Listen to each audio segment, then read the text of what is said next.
নমস্কার বন্ধুরা।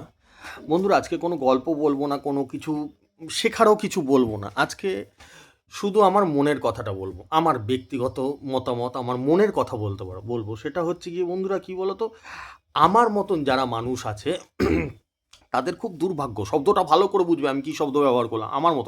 আমার মতন তো অনেক মানুষই আছে, ঠিক আছে? তো তাদের ক্ষেত্রে দুর্ভাগ্য, কিসের দুর্ভাগ্য? সেটা হচ্ছে গিয়ে বন্ধুরা, এখনকার দিনে যুগ এমন পড়ে গেছে না বন্ধুরা, মানে তুমি এল হয়ে নাচবে, এল হয়ে, আর শব্দ ব্যবহার করতে পারলাম না, এল হয়ে নাচবে, তাহলে হাজার হাজার লোকে তোমাকে দেখবে।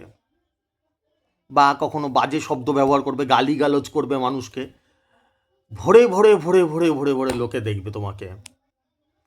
সেজন্যই আমি প্রথমেই শুরুতে শব্দটা বললাম যে আমাদের মতন লোকের মানে খুবই দুর্ভাগ্য এখন। আমি যে ভিডিওগুলো বানাই, যে কত সুন্দর গল্প, কত সুন্দর জ্ঞানের বা ভগবানের, আমি কিন্তু আরেকটা কথা বলে রাখছি বন্ধুরা, আমি যে সব সময় ঠিক বা সব কথা ঠিক, আমি সব, এটা কিন্তু একবারও বলি না, ঠিক আছে? কিন্তু এই ধরনের ভিডিও খুব লোকে কম দেখে, এটা খুব তিক্ত সত্য, খুবই কম দেখে এই ধরনের ভিডিও। কিন্তু সত্যি বলছি বন্ধুরা, আমি মনের কথা বললাম ভিডিও শুরুতে, আমি জানি এই ধরনের লোকে ভিডিও কম দেখে, কিন্তু আমার দ্বারা ওরকম এল হয়ে নাচা বা ওরকম গালিগালাজ করা, কাউকে বাজে শব্দ ব্যবহার করা, ওটা হবে না।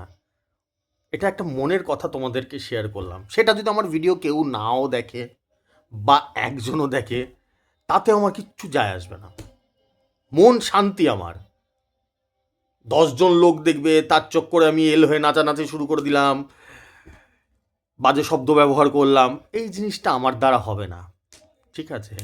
এটাই হচ্ছে কথা, এটাই বলার, সেটাই। ঠিক আছে, আসছি বন্ধুরা।